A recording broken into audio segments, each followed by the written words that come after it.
have been set free. Every word you spoken is watching over me.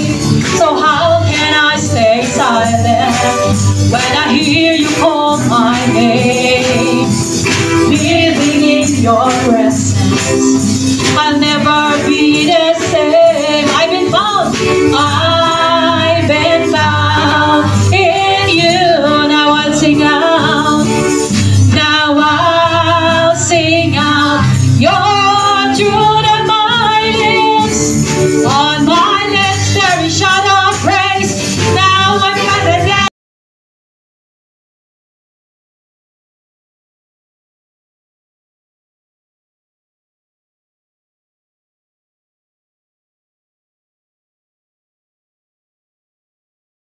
I have been set free. Every word you spoken is watching over me. So how can I stay silent when I hear you call my name?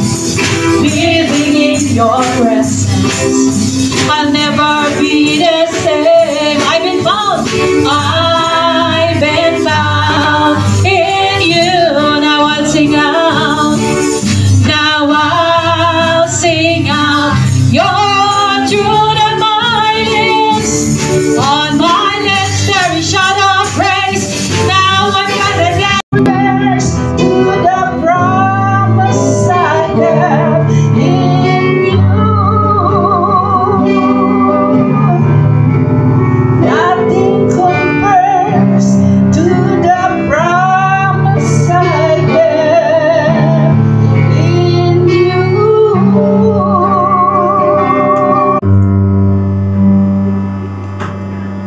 Amen. Shout to the Lord.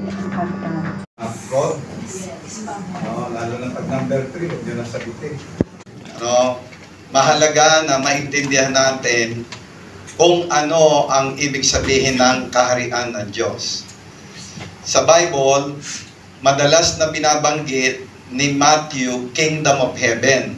Kasi ang kanyang mga kausap doon sa kanyang liham ay mga Hudyo. Pagdating naman sa Mark at saka kay Luke, ang binabanggit naman ay Kingdom of God. Pero magkaisa lang yon. Depende lang doon sa audience. Kasi pag sinabing Kingdom of Heaven, naintindihan ng mga Hudyo. Pero Kingdom of God, naintindihan nyo ng mga Greek at saka mga Roman people. Kasi nabubuhay sila sa kingdom. Meron tinatawag na maintindihan kung ano yung kaharian ng Diyos. Ano ang meron sa kaharian ng Diyos? Sapagkat yung mensahe na yan, maya-maya mababasa natin, yan ang dahilan kung bakit naparito ang anak ng Diyos. Para ibalita ang magandang balita sa paghahari ng Diyos. Yan ang laman ng kanyang pangangaral, ng ating Panginoong Hesus. Madalas niyang binabanggit yan, kaya mahalaga na maintindihan natin yan. Sabihin natin lahat, understanding. Understanding. Come again, understanding. Understanding. The kingdom of God. The kingdom of God. Alam niyo, pag naunawaan natin ito, hindi natin mamaliitin ang ating mga sarili. Pag naintindihan natin ito, lalakas yung loob natin. Pag naintindihan natin, ang puso natin hindi malusog. Tiyak ang buhay natin hindi malusog. Tiyak ang lakad natin hindi rin malusog. Kaya gusto ni Lord na maging malusog ang isipan natin. God wants us to have a healthy mind. Because a healthy mind will give us a healthy tongue. A healthy outlook in life. A healthy heart. Amen. Amen. Di ba? Maraming magulo sa buhay ng tao kasi nga hindi malusog ang isip. Kaya gusto ng Panginoon na ang ating kaisipan ay maging malusog. Pag malusog ang pag-iisip natin, tiyak, lahat ng gagawin natin malusog. Pagtatrabaho mo, malusog. Pagsasalita mo, malusog. Pag-iisip mo, malusog. Puso mo, malusog. Buhay mo, malusog. Si Nebuchadnezzar, nung kanyang kapanahunan, ganun siya kabagsik, katindi, kalupit, katalino, kahusay, kagaling. Dinevelop niya ang kanyang bansa na hinahangaan, na tinitingnan ng maraming mga kaharian. Siya isang matinding halimbawa ng kalupitan. Matinding halimbawa din siya ng katalinuhan, sapagkat ang Babylonia nung panahon niya ay sikat na sikat. Bilang hari, ang tingin niya sa sarili niya, wala na siyang katapusan.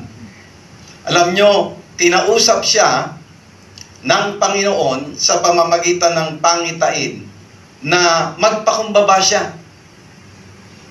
Hindi lamang magpakumbaba, tumalikod sa kanyang kasamaan. At kilalanin ang Diyos na naglalagay ng hari at nag-aalasan.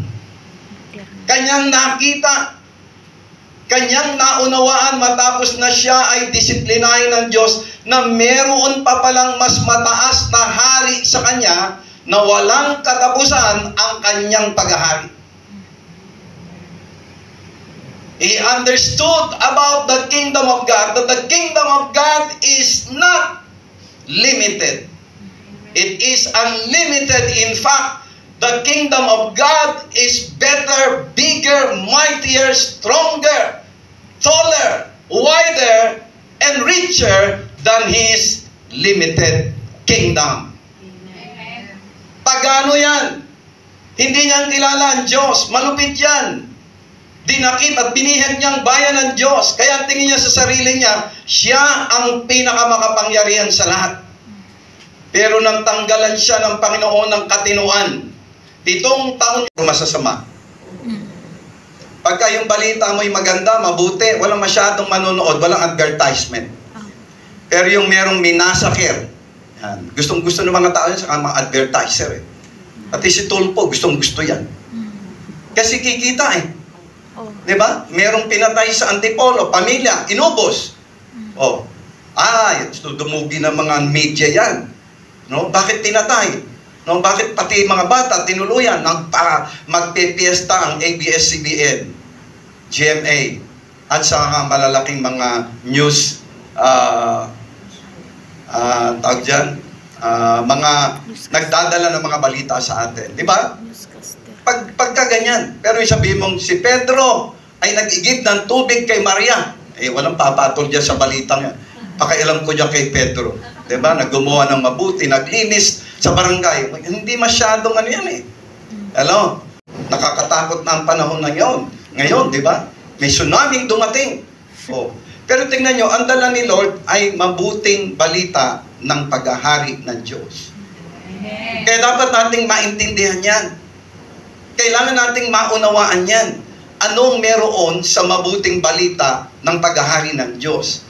Kasi kapag nalaman natin yan, naintindihan natin yan, hindi pala tayo pipitsugin. Alam niyo yon? Ibang nalalakad ka sa kalye, papunta ka sa simbahan, sobrang tungo mo, sobrang baba ng tingin mo sa sarili mo. Para bang aping-api ka. Para bang wala kang arrival. Para bang ikaw ang pinakamaliit na tao sa balat ng lupa o kaya sa hungko. Yung masyado mong idinadown yung sarili mo, not knowing what you are in Christ and who you are in Christ. Alam niyo yon? Alam niyo dito dapat sa Yunlong, dahil talagablab, nagliliyab, nagbabaga. Tayo ay gagamitin ng Panginoon sa Yunlong ng mga naglalagablab na mga Kristiyano. May init sa Panginoon, naniniwala sa Diyos na malaki, naniniwala na hindi tayo maliit, naniniwala na hindi tayo pipitsugin, naniniwala tayong higante tayo dahil sa Diyos. Amen. Na ang dumating ngayon ditong tagapagsalita nyo, hindi pipitsugin. Na ang kapangyarihan ng Diyos ay sumasa akin. Na pag ako'y dumating dito, magkakaroon ng revival sa lugar na ito. Kasi pang-revival ako. Amen. Hindi tayo matatalo sa lugar na ito. ay dinala ng Panginoon sa lugar na ito para mamayagpag, maging malakas, mapagpala, matibay, matatag. Makikita mo na ang kaharian ng Diyos merong laman yan. Unang-una, kapangyarihan. Pangalawa, kayamanang walang patid. At pangatlo, katagumpayan na bigay ng Diyos sa bawat isa sa atin. Tatlo yon kung napakinggan nyo. Ang kaharian ng Diyos ay may dalang kapangyarihan, unlimited power. May dala siyang kayamanan, unlimited riches. Ang kaharian ng Diyos hindi lamang may dalang kapangyarihan na walang hangganan,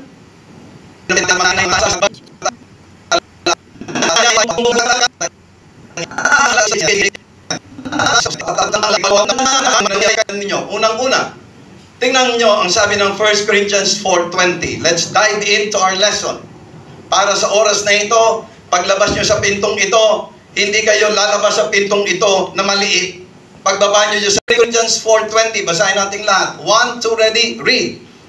For the kingdom of God is not in the word, wow, in power. Pansin ninyo, the kingdom of God is not in word.